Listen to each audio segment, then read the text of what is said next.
Bienvenidos al podcast Mente Fit, Cuerpo Fit, un espacio de crecimiento personal donde hablaremos de deporte, salud mental, neurociencias, además de conocer expertos y personas que te inspiren con sus historias para llegar al siguiente nivel en tu vida. Y como en línea de partida empezamos en 3, 2, 1, ¡vamos!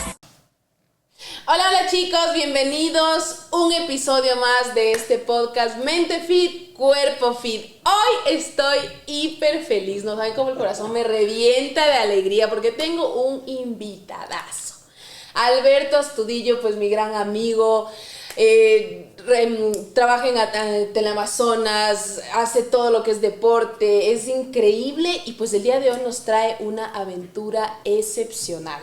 Así que bueno, empecemos por el inicio, Albertito, muchísimas gracias por estar aquí. No, gracias Eri por la invitación, yo feliz de acompañarte, hemos compartido varios sets muchas veces hablando de esto que tanto nos encanta que es el deporte y de cómo la actividad física transforma vidas, cambia vidas, así que no, contento de verte, de estar acá nuevamente, de haber superado un momento un poco crítico, pero feliz a la vez, fue un sueño de vida que los llevamos a cabo porque lo hemos soñado, lo hemos trabajado y el objetivo no se cumplió por varias razones, pero claro, el objetivo sigue pendiente, entonces ya veremos si en un par de años lo volvemos a tramitar y lo volvemos a vivir. Genial, genial. Justo conversaba hace un momento que cómo nos conocimos, no sé si tú recuerdes, exactamente fue en el año 2018 que terminábamos un Ironman. En esa época yo lo hacía en posta, o sea, solamente hacía la parte de correr, claro, terminaba destruida de los 21 kilómetros,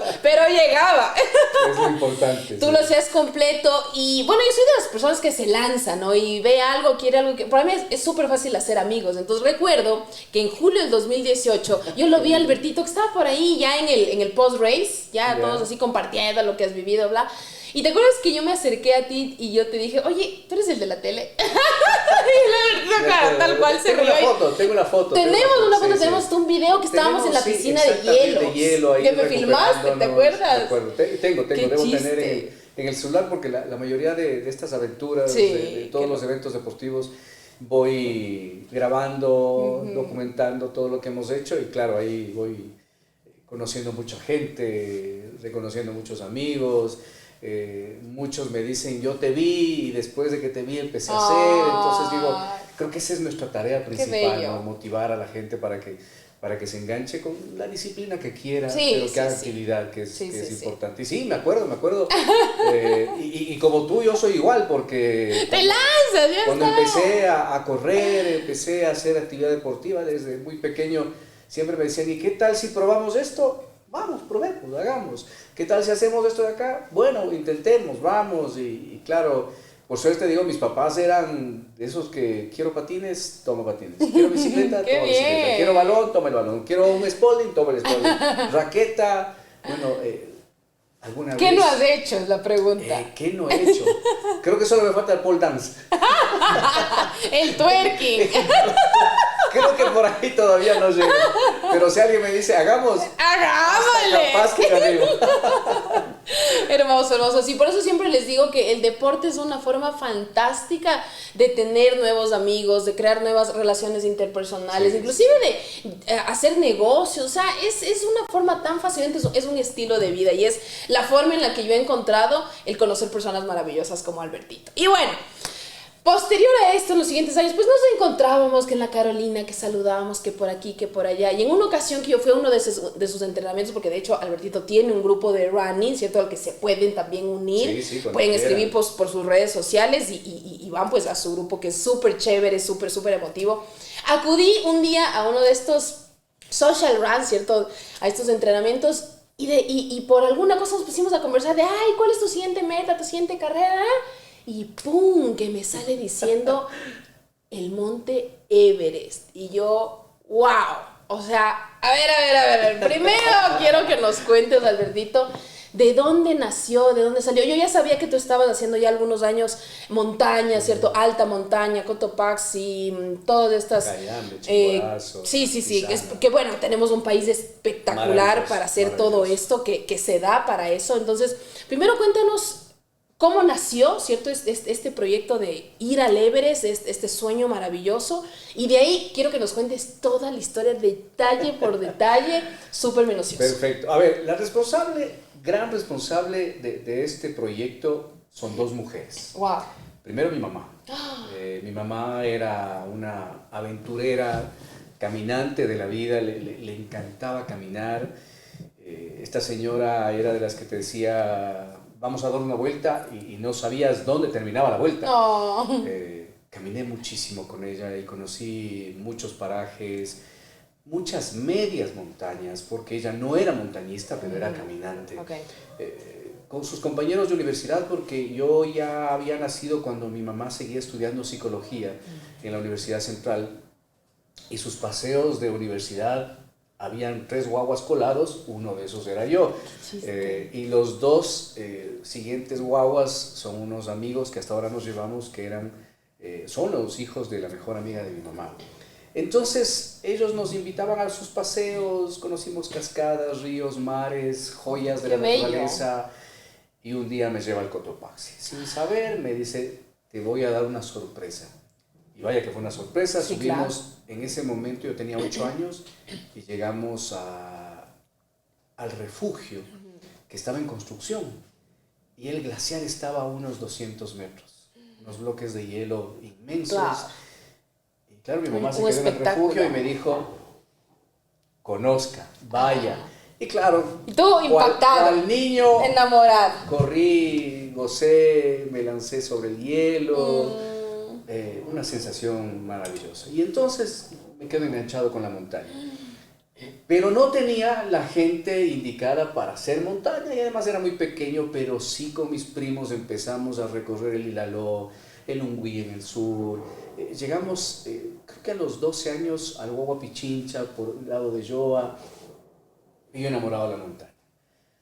Después ya me dediqué al fútbol y un poco más a la bicicleta y me olvidé de esta parte que me había impactado tanto.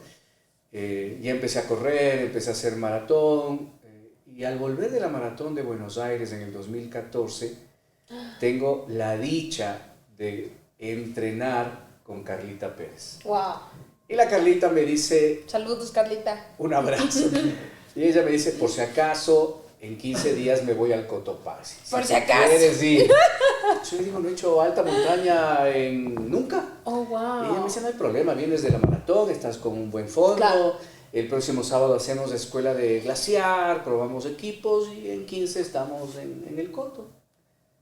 Y como yo no sé decir que no, como tú me lanzo, le dije... Te lanzas y ya, ahí vas viendo cómo vas haciendo las cosas. Exactamente, entonces... precisamente ese sábado fuimos a hacer escuela de glaciar, se sumó el Topito Mena, que son 2 monstruos del montañismo, ya no solo ecuatorianos, sino a nivel mundial. Y vuelvo al mismo sitio donde mi mamá me llevó cuando tenía 8 años. Y le cuento a la Carlita, le digo, yo estaba aquí parado y ahí había un bloque de hielo. Y me dice, hagamos la misma foto. Entonces tengo la misma foto a los 8 años y años después con la Carlita. Sí, poquitos años después. Y claro, fue mi primera cima, el Cotopaxi, en el 2014, septiembre del 2014. Y me quedo pensando, además mi mamá ya no estaba, mi mamá había fallecido. Yo le llevo la medalla de la Maratón de Buenos Aires a la cima y le digo, esto es tuyo. Wow. De tantas charlas que habíamos hablado, de que yo quería hacer una montaña. Y ella me decía, yo te llevo hasta acá, el resto es tuyo. Y eso a mí me quedó grabado siempre. La última vez que hablamos me dijo, nos vemos en la competencia. Por supuesto ya nos llegó a esa competencia. Ni siquiera tuvimos oportunidad de despedirnos. A ella le dio un derrame cerebral. Wow. Y solo me llamaron a decir que ya no estaba. Entonces pude haberme ahogado en ese dolor, en esa ausencia. Y yo lo que hice es toda esa energía que sentía, esa rabia contenida, ese dolor contenido, tratar de entregarle nuevamente a ella en agradecimiento por todo lo que me había hecho caminar, por todo lo que me había hecho correr. Ella era de las que me estiraba la mano cuando era niño y cuando ya iba a tomarle la mano se iba corriendo y se reía y yo lloraba, pataleaba. En San Francisco, me acuerdo, porque vivíamos arriba de la iglesia de San Francisco. Entonces yo dije, no, mi mamá me enseñó esto y a mí me ha encantado toda la vida regalarle a ella todo esto. Y entonces Carlita me invita a una montaña, a otra montaña, y voy conociendo a algunos montañistas que, claro, me dicen, por si acaso, me voy al Cayambe, me fui con Jaime Ávila. Qué loco. El Topo me dice, me voy al Chimborazo, me voy con el Topo al Chimborazo. O sea, qué importante es las personas que te rodean. Somos el resultado de las 5 personas que nos rodean. Es indiscutible. Eso es absoluto. Porque te van concreto, a jalar como una jalan, corriente, quieras o no quieras. Sí. O sea, Además, te jalan. es que ni siquiera tienen que decirte nada. Sí. Les ves, les miras. Sí, ya. Yo he hecho muchas entrevistas y siempre post entrevista me he quedado pensando, qué hermoso lo que siente, lo que cuenta, las sensaciones que generan. ¿Por qué no hacerlo? Quizá no llegamos a ser un Richard Carapaz, una Flaca Guerrero. Sí, una Eli Bravo. Exacto. O sea, pero lo genios. intentamos y en ese intento vamos transformando primero nuestra vida y después de la gente que nos rodea. Entonces es absoluto. Y ahí empecé y ya me enganché muchísimo. En el Chimborazo le conocí a Careglo por primera vez. Wow. Estaba haciendo un récord, corría y yo decía, qué máquinas que somos los ecuatorianos. Como tú decías hace un momento, tenemos esta geografía increíble y a veces no la aprovechamos ni por salud, ni por belleza, ni por turismo, y eso a uno le queda como dando vueltas en la cabeza. Sí.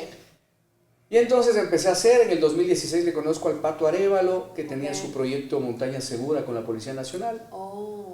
Me invita al programa, me hace padrino y empezamos a hacer muchas más montañas. Ya no solo alta montaña, sino media montaña, un montón de salidas, ya paredes de hielo, de roca. Entonces me enganché y yo estaba realmente ilusionado, motivado con esto. Ok.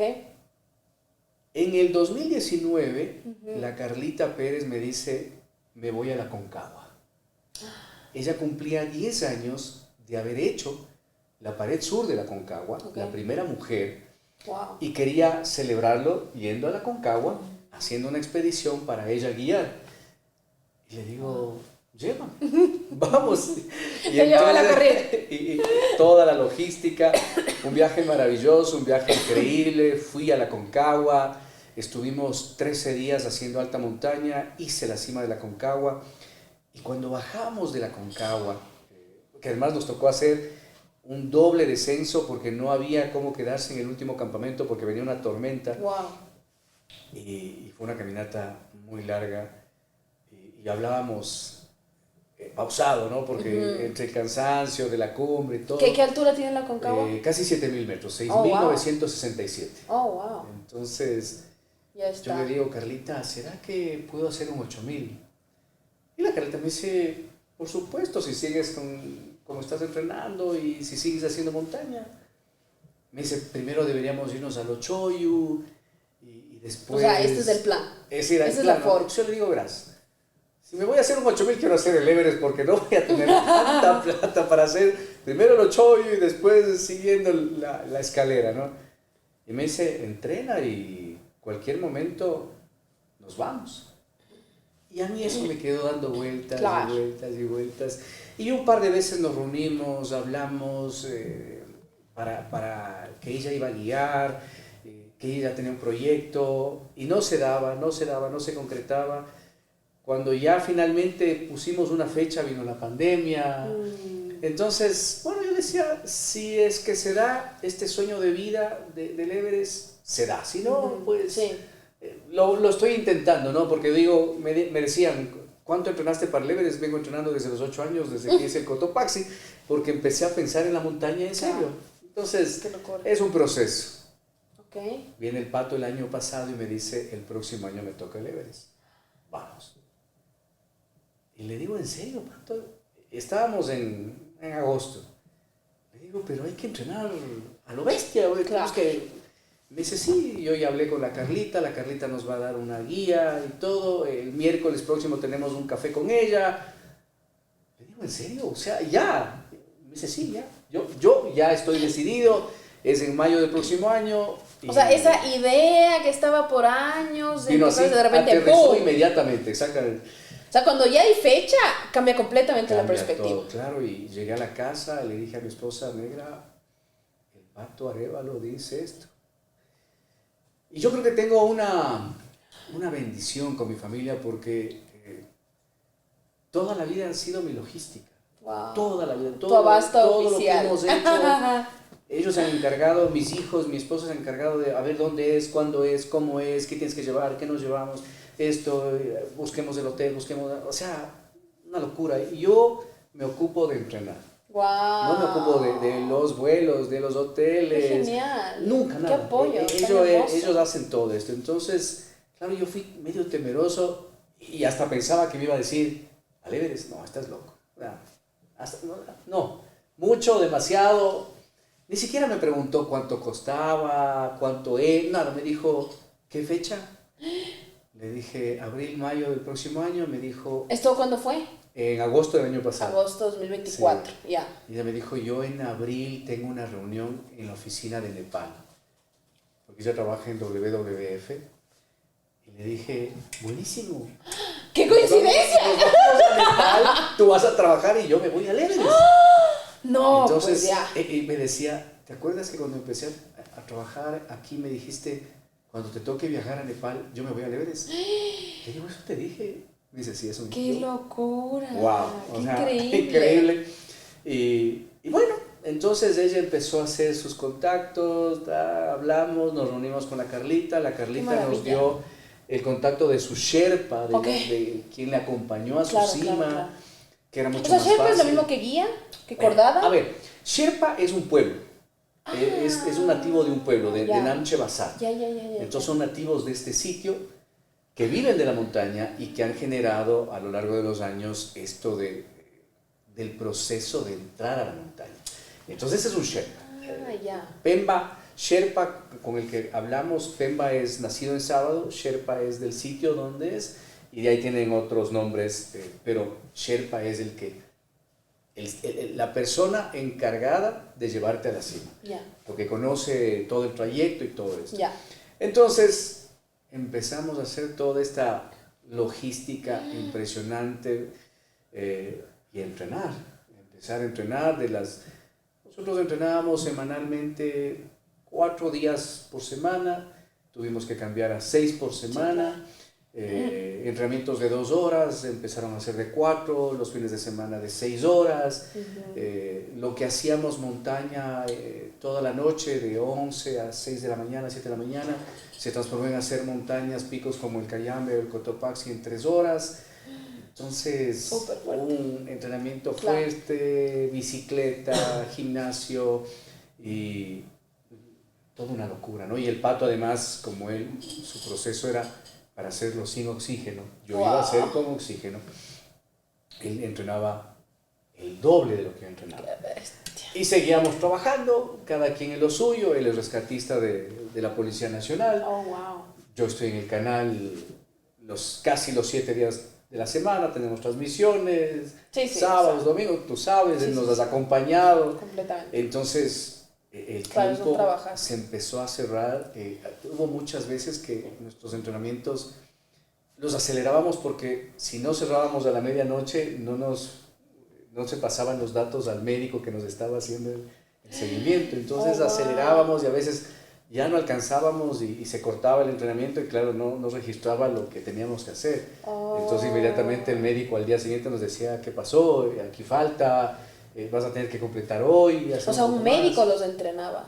Sí, de Axis Sports, ahí el doctor Juanito Naranjo fue el que nos dio las tablas de entrenamiento y estuvo siempre esto, hay que hacer esto, esta cantidad, pulsaciones, o sea, fue... ritmo, todo. Y nada, y la fecha se iba acercando hasta que llegó el día de volar y de cumplir uno de esos sueños que los ves lejanos, que los vas dibujando casi toda la vida y el día que me subí al avión decía... Fue el 4 de abril. El 4 de abril. Pero es que recuerdo que en marzo, que estuvimos justo en una transmisión en Teleamazonas, ahí me contaste, me dijiste 4 de abril, viernes 4 me de abril. Estoy yendo yo. Sí. ¡Dios mío! Fue increíble. El viaje es larguísimo, 3 días de viaje. No. Llegamos a Katmandú, una ciudad... O sea, Katmandú es el primer punto. El primer punto, llegas a Katmandú. En Katmandú pasamos 2 días haciendo las últimas compras. Es una ciudad, yo la describo como como Santo Domingo de los Colorados en los 80. Wow. Muy pequeño, pero con una cantidad de gente. Wow. Y todo, ¿Y esto ya es en Nepal? Sí, esto es en Nepal. Okay. Y todo se centra en el turismo de montaña.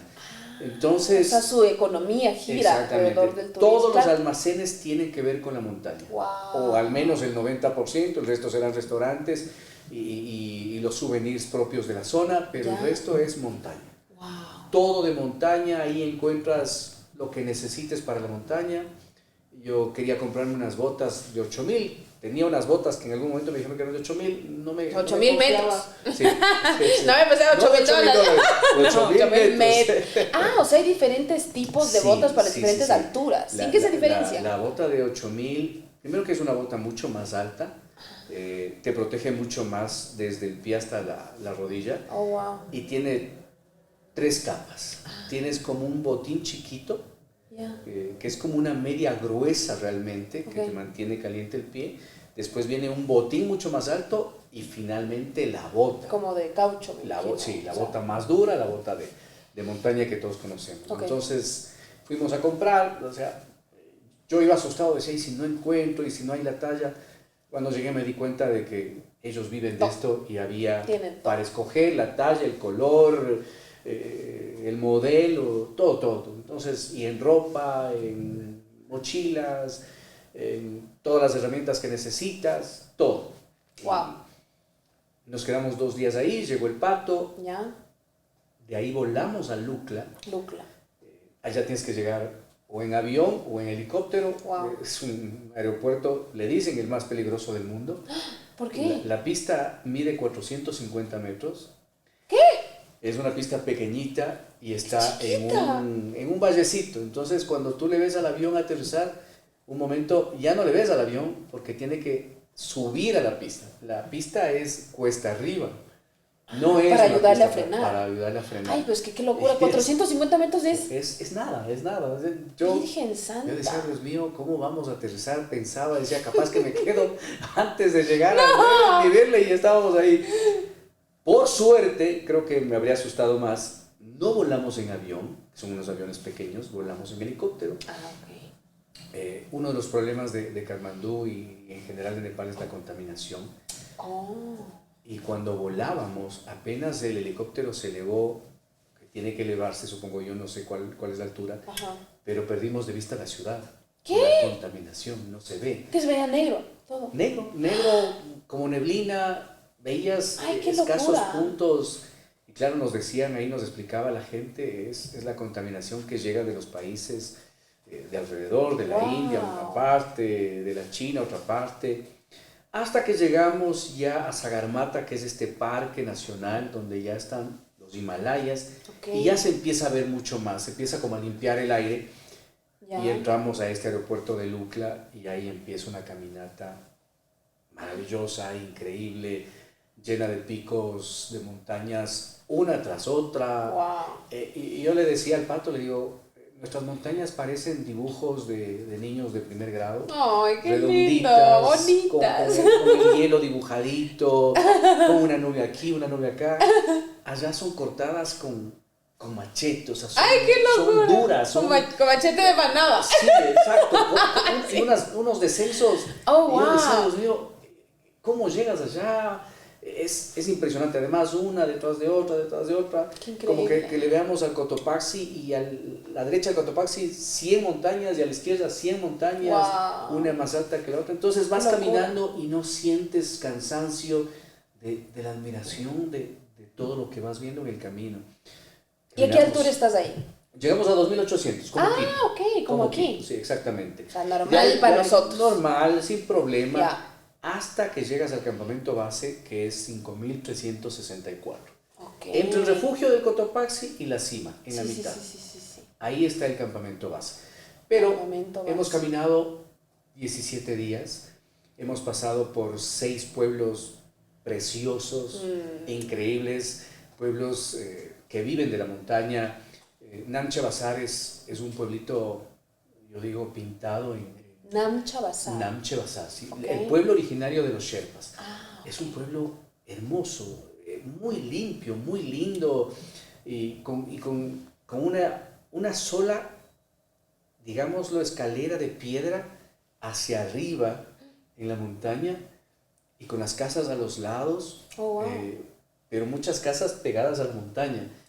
Es una cosa Qué bonito. bárbara y en medio de esta calle de piedra hay una caída de agua donde están estos cilindros de oración que se van mezclando sus sonidos con los sonidos de los yaks que van llevando maletas, que van llevando comida, que son estos como unas vacas, digamos, pero con el pelo largo para protegerse del frío. Entonces, Oh, wow. es un dibujo animado Ay, qué bello. para los turistas, ¿no? Y nosotros, claro, veíamos y no nos cansábamos. Nosotros teníamos que hacer una caminata un poco más larga seguramente para evitar el tema de la altura y nosotros hicimos en 17 días, bajamos casi 6 días. Después de esto nos pasó un poco de factura, por supuesto, pero era la emoción, era el conocer, el visualizar. Habíamos visto tantos documentales, películas, Sí, claro. y estabas ahí, ¿no? Estabas viviendo, estabas Estabas respirando. viviendo en una película, en un Y claro, sueño. a los Sherpas, ¿y esa montaña cuál es? Y esta de acá. Y el Everest, no se le veía al Everest, no se le veía al Ah, Everest. está como que mucho más. Mucho más lejos, mucho más oculto todavía. Ujú. Pero esta caminata de 17 días es espectacular. De hecho, como te seguí diariamente, Albertito, yo entré al Instagram, me puse a activar todas las notificaciones, los lives, todo. Vi que incluso estabas con unos niños que les diste unos chocolates. Estábamos pasando de Pangó, se llama un caserío bien bonito, donde almorzamos ese día. Y cuando íbamos, yo me llevé varios chocolates ecuatorianos. Pensaba para compartir con los Sherpas, con los que estábamos en esta aventura. Y claro, mientras íbamos comiendo el chocolate en este chaquiñán maravilloso, aparecieron unos dos niños y chocolate, Oh. claro. Y claro, empezaron a gritar y salieron como 6, 7 niños más. Qué lindo. Y ya nos tocó sacar más chocolate y todo. Digo, son esas experiencias, esos momentos en que... Únicos. Sí, sí, Extraordinarios. vives la alegría de estos muchachos, vives la ingenuidad de estos muchachos. Su inocencia. Salieron con unos frutos a compartirnos. Yo les daba chocolate y ellos nos daban unos frutos como unas uvillas, digamos, algo así, bastante ácidas, ¿no? Yeah. Entonces uno probaba y se reían de las caras que hacíamos y ahí tratando de hablar en un inglés nepalí. Ay, sí, la comunicación, Claro, ¿cómo? ellos hablan nepalí, pero Nepalí. muchos wow. hablan inglés. Sí, claro, o sea. Toca hacer un poco de esfuerzo para Esfuerzo. entender y hablábamos en palabras cortadas, Qué chiste. pero al final del día O sea, te con entendías. gestos y Todo, con... todo, se hacían todo. entender. Entonces, felices con esto, yo buscaba, había visto varias historias del puente Hillary, este puente el colgante, el más alto.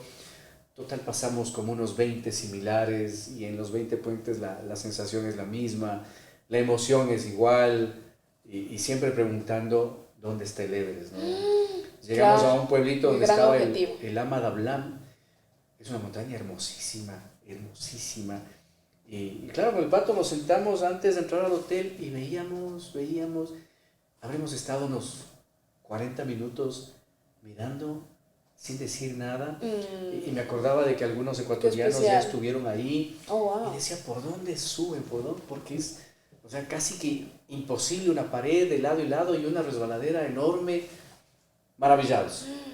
Maravillados con todo esto que te cuento, conociendo gente de un montón de lugares.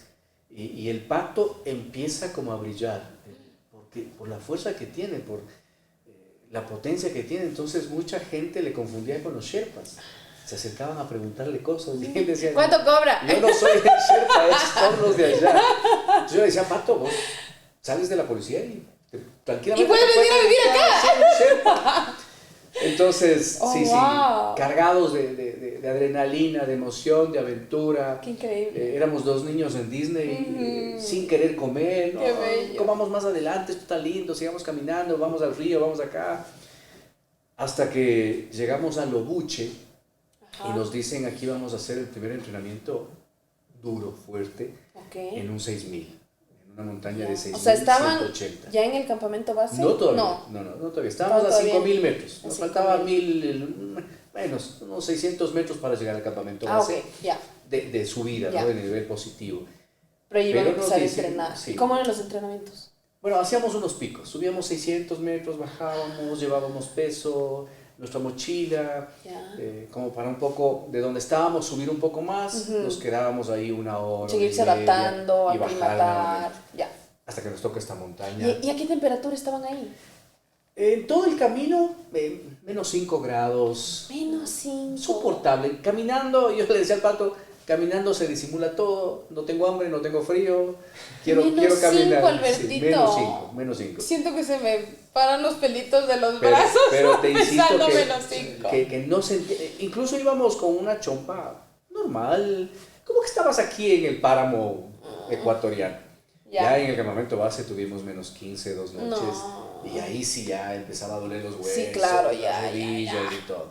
Pero bueno, vamos a Lobuche y, Bueno. y nos dicen los Sherpas, ustedes salen a las 3 de la mañana. Ya. Yo decía, muy tarde, las 3 de la mañana. Pero bueno, ellos sabrán por qué. Hacer estos 600 y regresar. No, ya el 6000. De 5000 subir a la cima de ya, Lobuche, ya. 1180 metros. Oh, ya. Y hacer casi que un chimborazo.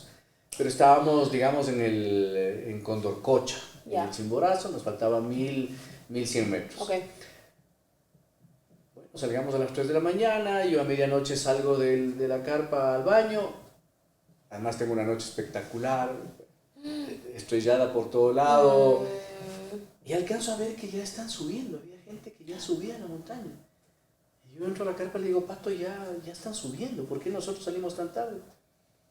Dice, no sé, los Sherpas El Sherpa sabrán. dice así. Entonces, capaz para que no haya tráfico, porque lo que tú ves en el Everest, el tráfico, para llegar a la Así se cima, ven colas hay de en gente. todas las montañas, Es una en locura. todos los Himalayas, en todo el trayecto te encuentras con gente, nunca estás solo. Nosotros íbamos 6 personas, pero nunca estuvimos 6 personas en el trayecto, Estaba siempre un montón. había porteadores, habían Sherpas, habían Y gente de todo el mundo. de todo el mundo caminando.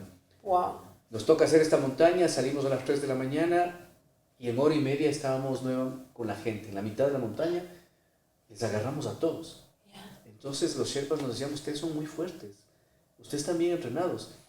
Llegamos a un punto en que había un tráfico, porque habían solo 3 cuerdas y había unas 60 personas. Oh, wow. Entonces nuestro Sherpa se zafa de su cuerda y se va a poner una 4ª cuerda para nosotros, solo para los dos, para el Pato y para mí.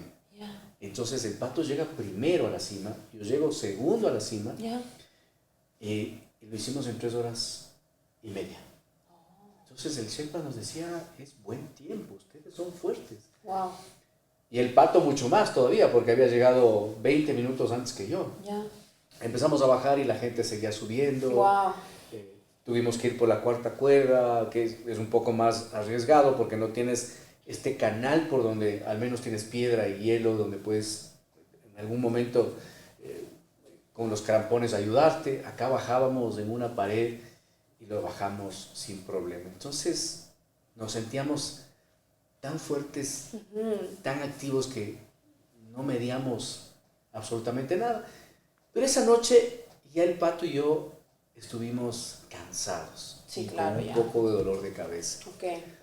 Y ahí es cuando uno empiezo yo realmente a sentirme un poco mal, ya no Ok. empiezo a comer bien, Ya. no me empiezo a hidratar bien, y yo incluso llego a pensar que estoy con COVID porque no tengo Sentido del gusto. sentido del gusto. No.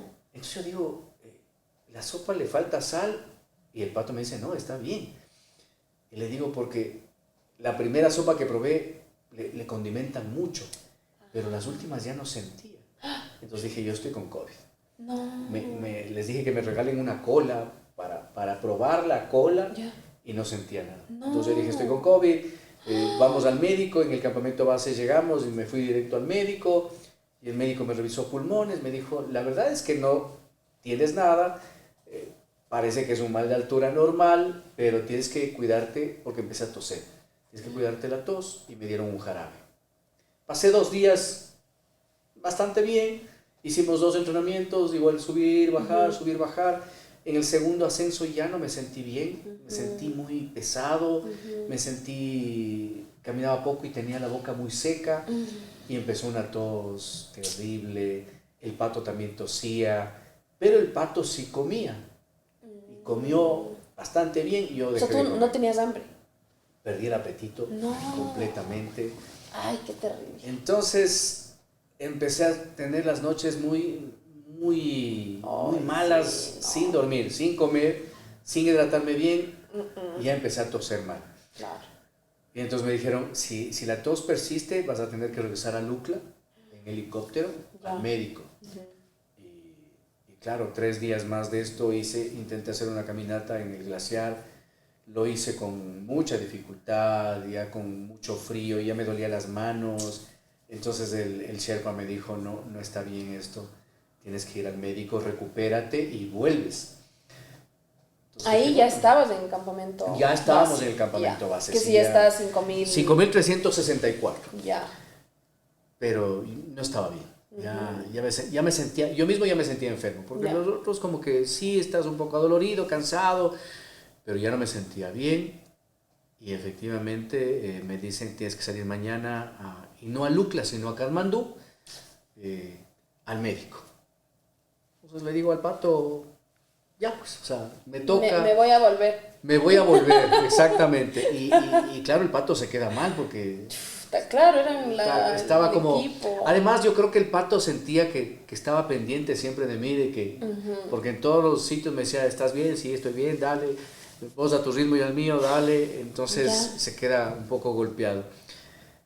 Llego a Katmandú y me dicen, tenemos que hacerte un escáner completo porque el temor es de que tengas un edema pulmonar, claro. un edema cerebral, y eso es grave. Claro.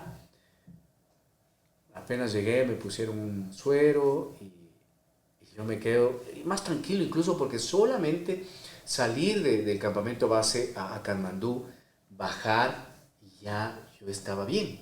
Ya no tosía mucho, tenía todavía tapada la nariz, un poco de dolor de cabeza, pero ya no como estaba en el campamento base. Y mi esposa no llegaba porque ella estaba allá. Claro, estaba ahí. Ajá. Entonces yo por suerte le dije, estoy aquí. Llegó unas 2 horas después a pelear con todo el mundo y yo decía, ¿qué pasa? ¿Por qué pelea? Y le llamaba y no me hacía caso, y un rato viene y me dice, ¿qué haces aquí? Yo le digo, ¿cómo no te entiendo? Me mandan acá, pues tengo que recuperarme. Me dice, tú no tienes que estar en este hospital, tú tenías que llegar a otro hospital. Pero ¿y Yo le cómo? digo, ¿Por qué? yo no sabía, le digo, a mí... O sea, tú, Yo ¿a dónde te yo llevaron? bajé del helicóptero, estaba una ambulancia con mi Ajá. copia de pasaporte y me dijo, acá. Y me llevó. Ya. Bueno, resulta que en Katmandú hay un proceso poco raro que Ya. el chofer de la ambulancia decide a dónde llevarte porque le dan una platita extra. Ya, bueno, eso pasa en todo el mundo. Exacto, Ok. entonces, claro, yo estaba perdido. Claro, pero durante- tu esposa te tenía Estaba previsto en otro hospital. Entonces, claro, estaba y no en el- llego. Tuvo que 3 llegar. horas no sabían dónde estaba. Ay, no puede ser. Entonces, yo el rato que ya un poco más descansado le digo, aquí estoy, le mando la ubicación. Entonces ahí dicen, está acá, vamos, y todo. Toda una logística. Bueno, ok. Al día siguiente tengo los exámenes, yo seguía pensando en que me recupero de esto Claro, y y me voy regreso. al campamento base. Y además había un muchacho de la compañía de los Sherpas que estaba al pie de mi cama esperando los resultados para decirme, ok, tú te recuperas 2 días y cogemos el helicóptero y regresamos. Al pie de mi cama. Ya. Yo feliz además porque quería volver. Me hago los exámenes, me hago todo este escáner y en la segunda noche de hospital, viene el médico y me dice que en su inglés nepalino, I have a bad news, a good news. Oh, no. A ver, deme la buena. Y me dice, no tienes nada, no hay edema. No hay edema. Ay, no hay qué edema bueno. pulmonar, no hay edema Ya. en la cabeza. Ok, Mal de altura, controlado. ya. Bueno, y la mala, me dice, tienes cálculos en la vesícula. ¿Qué? Yo, sí, tienes cálculos en la vesícula. En tu examen de orina hemos visto unos cristales que pueden ser piedras en los riñones. Y la verdad te digo que aquí no hay problema. Pero si te da un cólico en el campamento base o más arriba, se acaba todo. O sea, así que tienes que tomar una decisión. Nosotros te vamos a recuperar de tu garganta, este mal de altura Ya. y tienes que viajar a tu país a tratarte. Entonces, claro, yo oyendo eso le digo a mi esposa, se acabó, no le voy a pelear algo así, si ya con esto O sea, me no sentía mal. puedes poner tu vida en Sí, riesgo. Tu entonces salud. dije, se acabó, cogí mis exámenes, estuve 3 días más en el hospital. Y no viste tal vez otra opinión médica. No hice nada, Ya está. me pincharon el globo. Sí, pues ya. Y le llamé al Pato, le dije, Pato, pasa esto, me quedo acá, y empiezo a buscar la manera de regresar, porque además teníamos el pasaje para el 22, o sea, todavía el Pato regresa ya mismo, y se acaba la aventura con toda esta experiencia maravillosa y todo, y regreso a Ecuador además con mucho miedo de que me pase algo en el avión, o sea, me tocó tanto que me sentí enfermo, Sí, claro. o sea, empecé a sentir dolores del estómago, decía, esto debe doler por esto. Y apenas llegué acá, me fui al médico, le dije, Doc, traigo estos exámenes, revíseme. Y efectivamente ve y dice, chuta, Alberto, no creo que usted tenga cálculos así, pero revisemos. Y me empieza a hacer todo el eco. Ya. Y me dice, a ver, sus riñones están bien. Su vesícula está limpia. ¿Cómo? Veamos la próstata, está bien. Dice, usted está 10/10. Ay, no puede ser. Coge nuevamente el examen y dice, qué raro, dice, pero aquí está, dice, esto es una vesícula con cálculos. Otra vez deja la placa y me vuelve a hacer, dice, qué raro. Yo no veo. Ay, no puede ser. Coge la tercera vez la placa y ve aquí unos números. Y empieza a ver todas las placas, porque además son como 14 placas. Te hacen de cabeza, te hacen del pecho, te hacen del estómago. Y no era el mismo número. Y no era. No puede ser. Tenía No puede ser, Alberto. toda la numeración y teníamos del 1 al 16, digamos, y esta era 28. Me dice, Alberto, esta no es su placa. No puede ser. Para matarnos. Así que a partir de eso he tratado de convencerme de que por algo pasan las cosas, por algo se dan. Quizá no era el momento. Acabé de hablar con el Pato que ya hizo cima, que lo logró sin oxígeno suplementario, Wow. Sí, que además hacen una fecha, el Careglos me dice, es una fecha muy fría, que cuando hace sin oxígeno es muy peligroso y este man lo hace, está loco. Y hablando con el Pato me dice, dormí 3 noches en el campamento 4. O sea, ¿cuántos campamentos son? 4. Del campamento el base, base es el 1, primero. 2, no, ese es el 0, Base, digamos, cero. el base. El 1, el 2, el 3, el 4. Él durmió 3 noches en el 4 antes de la cima. ¿Qué? Una locura, o sea, todo el mundo, todos los montañistas quedan admirados, dice, este man es una bestia. ¡Qué ¿Cómo lo locura! logró? Su Sherpa, el que le acompaña a la cima, baja a coger alimentos, a coger agua y vuelve a subir y él sigue ahí. Y cuando converso con el Pato le digo, oye, Pato, ¿y por qué no bajaste? Me dice, era tan largo, Alberto, que si lo volvía a hacer, capaz no subía. Claro. Ya no quería, dice. Entonces yo le dije a mi Sherpa, me quedo aquí, yo estoy bien y me voy a la cima. O sea, y la distancia entre cada campamento es como de 800. 800, 1000 metros. O sea, en línea recta, 1, digamos. 2, 3, 4. Pero todo el camino que haces, el zigzag que haces, es mucho más largo, mucho más pesado, y la temperatura, el frío. Me dice el Pato ahorita que le duele un poco la garganta, la nariz. Le vi, frío. justo en una transmisión que hizo, estaba como con la nariz un poco oscura negra, y los labios azulados. Pero me dice que las manos, que los dedos les tienen muy morados. Entonces estaban tratando de salir hoy ya para Lucla, para inmediatamente verle las manos, que no tenga ninguna congelación, necrosis, nada, y que pueda salir sin problema. Wow. Tosía mucho y todo.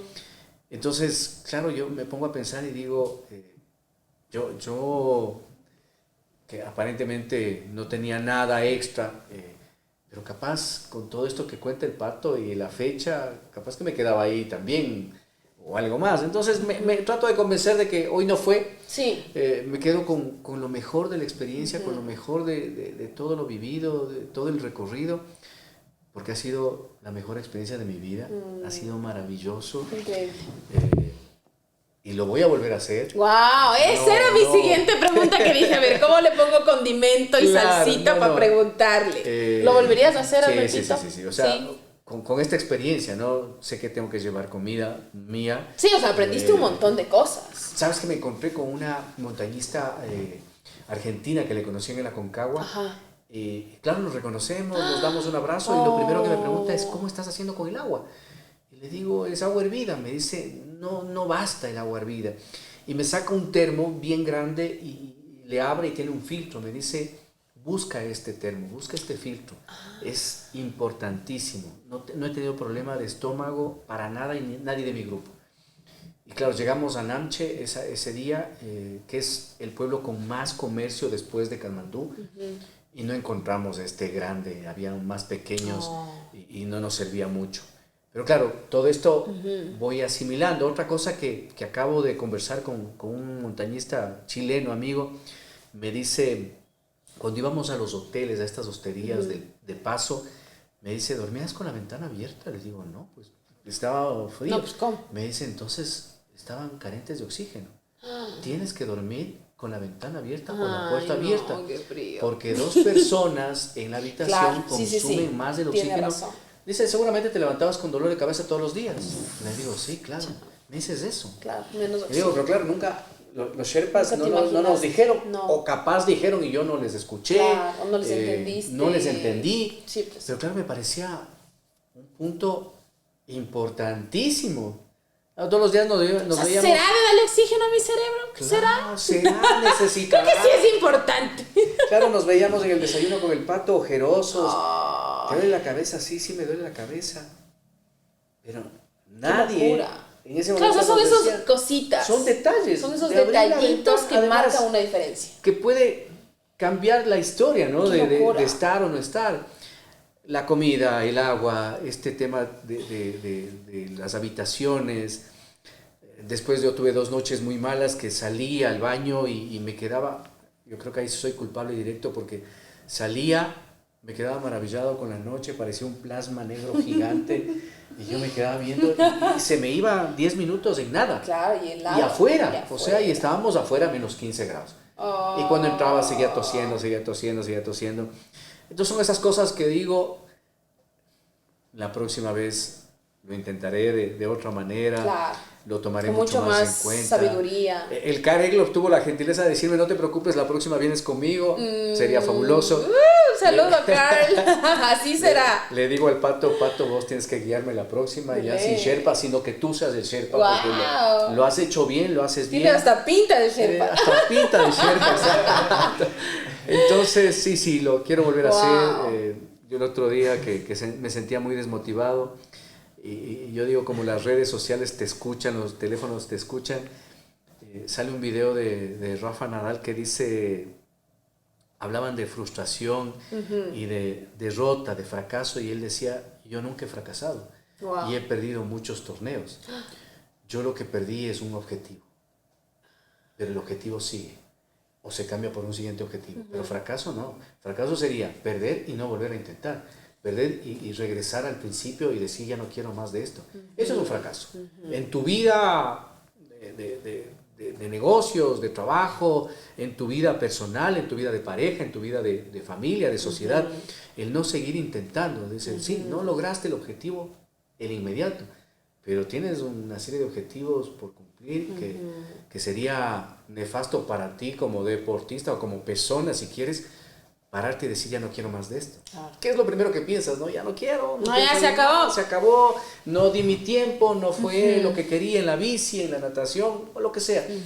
Pero después vas asimilando y dices, sí, o sea, no se dio por muchas razones, problemas propios, problemas de grupo. Bueno, y también errores. súper ambicioso lograrlo a la primera, ¿no? O sea, que sí se puede. Claro. O sea, pero es me han dicho, ¿no? ambicioso. Pero, o sea, tienes que seguir probando, sí, pero habría sido fantástico, subir, sí, bajar, claro, ya está. Sí, por supuesto. Sí. Además, habrá que ahorrar un poquito de plata para volverlo a intentar. Justo eso es algo que quisiera preguntarte, Albertito. Si hay alguien aquí que nos esté escuchando y que dice, wow, quisiera en algún momento de mi vida intentar esto, ¿qué presupuesto debe hacerse? Verás, lo que vas a encontrar en todas las compañías que hacen este tipo de trayectos, de cimas, es que encuentras presupuestos el más bajo de $30,000. Ok.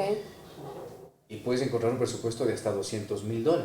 Okay. Un presupuesto en el que tú vas de Lucla en helicóptero al campamento base, haces el campamento 1, bajas y regresas en helicóptero a Lucla a dormir.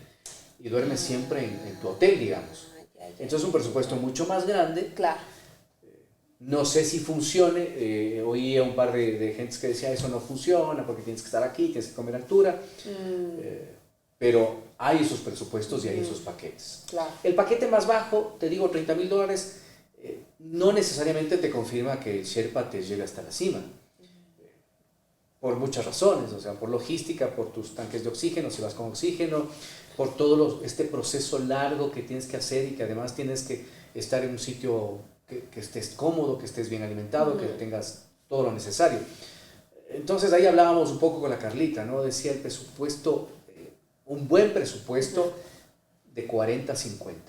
Ese es un buen presupuesto para que tus Sherpas tengan ese compromiso de que has pagado un buen dinero y llevarte a cumplir todo este proceso. Qué locura. Entonces, claro, nosotros, el Pato ya vendió su carro hace rato, yo vendí mi carro también.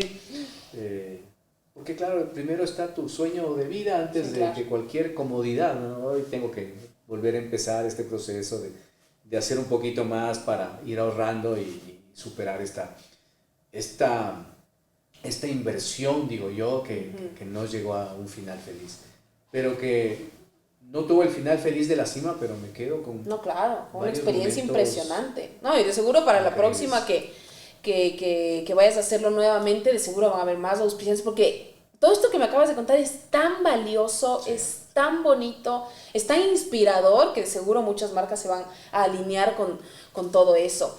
Una pregunta que también te tengo, Albertito, es ¿cómo entrenaste tu mente para esto? Porque sabemos que hay un tema de altura, de físico, de la hipoxia, todo esto, pero también la mente, ¿qué tan importante crees tú que es en este proceso? Es básico, es absolutamente fundamental estar mentalmente preparado.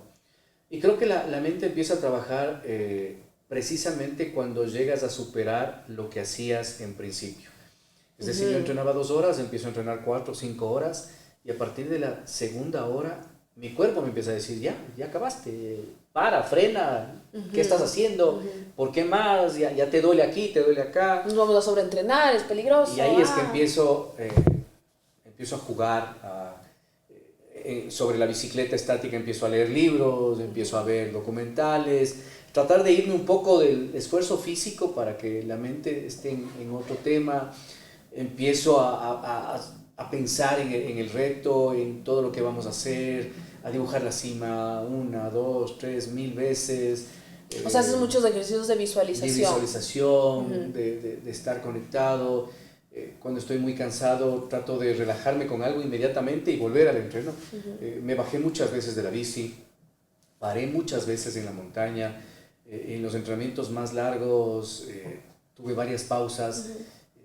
Que me iba, como te digo, tratando de convencerme de que estoy en un proceso de crecimiento, estoy en un proceso de madurar un poco más mi físico, mi mente, mi espíritu y todo. Entonces ahí es que empiezas a trabajar mucho la cabeza. Y el entorno, que es, creo yo, el que te va dibujando todo, ¿no? La gente que te va escribiendo, la gente con la que entrenas, la familia. Yo estaba en la bicicleta 2 horas y media y llegaban con fruta, llegaban con agua, llegaban con jugo, con un pedacito de pan, con un pedacito de dulce. Entonces es como... Y te quitan de ese ya enojado, ya no sé qué, y haces a ver y está ahí la familia y te dice, te traje esto un poquito, y te hace la conversa y conversas un poco y ya te saca de ese momento y sigues. Claro. Y aguantas 1 hora más. En la montaña con el Pato, con el Freddy, que me ayudó un montón, el Freddy Micanker, que también es del GIR. Muchas veces ellos regresaban a verme, ¿cómo estás? Bien, dale, vos estás fuerte, estás alineado, estás solo, estás subiendo la montaña solo, ya, vos eres un guía más, y se reían y se subían. Entonces, claro, esas primeras montañas, uno empieza a pensar y dices, claro, el primer Cotopaxi lo hice de 11 de la noche a 7 de la mañana. Claro. Y hoy lo estábamos haciendo en 3 horas, en 3 horas 40, y solo, sin cordada, eras vos y la montaña. Entonces ahí también la cabeza como que dice, estás en peligro, pero estás seguro, estás caminando bien, estás haciendo lo que ellos te enseñaron. Claro.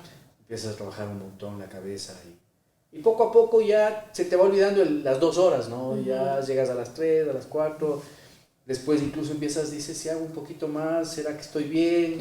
Y empiezas a escribir al médico, decir, no, voy a la hacer... milla extra. Claro, entonces, hasta ahí llegue, baje, estire. Entonces, pero claro, después dices, empecé a las 2 horas, me quería bajar de la bicicleta, a las 2 horas ya me quería regresar a mi casa, quería comer, entonces va trabajando el cuerpo, va trabajando la cabeza, va trabajando el corazón, va trabajando todo, ¿no? Y llegas a la montaña y empiezas nuevamente con ese proceso de, ya esto ya lo viví, esto ya lo hice, aquí ya estuve, y creo que es un buen proceso, ¿no? Que todos deberíamos hacer, empezar por una grada a la vez, después vas subiendo, y cuando te das cuenta que subiste 1000 gradas, dices, empecé con una, y aquí estamos. Sí. Es como dicen, llevar 1000 ladrillos de un lado a otro es difícil. Pero si vas llevando uno diario, un día te vas a dar cuenta que los llevaste a todos. Entonces, de eso se compone esto, gente. O sea, un objetivo súper grande, súper ambicioso, como por ejemplo hemos visto el llegar al Everest, el hacer todo este mega proceso. Claro, es un objetivo enorme, pero si lo vamos haciendo de a poco, ¿cierto? Con pasitos, el efecto compuesto, ¿cierto? O sea, son esos pasitos. Yo me reía con el Alex Galet porque él fue el que me entrenó la primera vez para correr aquí en Secar, en el 2009, y él me decía, yo te dije, vamos a darnos una vuelta al parque La Carolina, y me dijiste, una vuelta. Para eso no madrugo. ¿Qué tal si te decía, vamos al Everest? ¿Qué me hubieras dicho? Yo, ¿estás loco? ¡Estás loco! Y claro, ¿no? Nos dimos esa primera vuelta en la Carolina, y cuando nos dimos la primera vuelta decíamos, oye, sí pude, qué chévere. Y el Alex me dijo, ¿quieres darte otra vuelta? Ahorita sí, vamos. Y nos dimos 2 vueltas. O sea, qué increíble es el cuerpo. El cuerpo se adapta a lo que tú le pidas, a lo que tú le entrenes, y paso a paso. Exacto. Paso a paso. De eso se trata. Así que, gente, espero que se hayan inspirado con esta gran historia, con esta gran experiencia que no se acaba aquí, esto sigue. Vamos a estar contigo, Albertito. Yo estaba, como les digo, en cada historia, en cada live, en cada proceso, en cada punto. Y hubo un momento en el que dije, claro, si se trata de una condición médica, si se trata de tu salud, o sea, eso también es ganar. Porque también es ganar decir, primero es mi salud, primero es mi vida. Por eso justo apenas entró Albertito aquí, le abracé, le dije, me siento tan bendecida de que estés aquí vivo. Respirando, sano, consciente, completo. sano, completo. Y algo que me dijeron alguna vez es, la montaña estará ahí. La montaña ahí está, ahí se quedará y ahí te seguirá esperando. Así que un último mensaje que nos quieras dar, Albertito. Bueno, primero, ser agradecido con lo que hacemos. Creo que esto nos ha cambiado la vida, el deporte, el tener amigos con los cuales compartir, con los cuales asumir retos pequeños, grandes, medianos, empezar a caminar fue un reto en algún momento, hacer una 5K fue un reto, pensar en un Ironman fue un reto que parecía imposible de hacer, el nadar en aguas abiertas a mí me daba mucho miedo, mucho temor, y después vas viendo que eres capaz, que te puedes preparar de tal manera que tu cuerpo se adapta a ese cambio, ¿no? Y vas cambiando mentalidad. Y lo más lindo de esto es que vas cambiando tu entorno, y eso es lo más importante. A veces ya dejamos de hacer ejercicio por vernos bien, sino que para mañana, cuando tengamos más años, estar sanos y poder seguir haciendo las cosas por nosotros mismos, seguir levantándonos solos de la silla y que no sea una silla de ruedas, poder amarrarnos nosotros mismos los cordones, poder jugar con nuestros nietos y que nuestros nietos no nos empujen en una silla de ruedas. Entonces yo creo que hay que dar el paso, hay que atreverse un poquito a empezar, empiecen. Estoy seguro de que cada uno de nosotros tiene algo que le gusta, que le fascina y que le gustaría hacer. Busque la persona indicada para que le guíe. Los que más experiencia tienen en alguna disciplina les van dando seguramente que los tips necesarios y empiecen porque esto vale la pena. Estas emociones, estas sensaciones nos hacen sentir vivos. Y quien no tiene un sueño, un anhelo, un reto, pues creo que está dejando de vivir algo maravilloso. Completamente. Recuerda que existen 2 días perfectos para empezar algo. El primer día fue ayer y el segundo día es hoy. Así que si estás escuchando este podcast, Mente Fit, Cuerpo Fit, probablemente es la gran señal que tú necesitabas para empezar ese proyecto, ese deporte, eso a lo que le has estado echando cabeza últimamente. Espero que haya sido un espacio de inspiración, de motivación, para lo que te sirva a ti. Así que te mandamos un abrazo y esto fue Mente Fit, Cuerpo Fit con Alberto Astudillo. Gracias Alberto. Y el Everest nos espera. Yes. Ya nos vemos por ahí. Abrazo.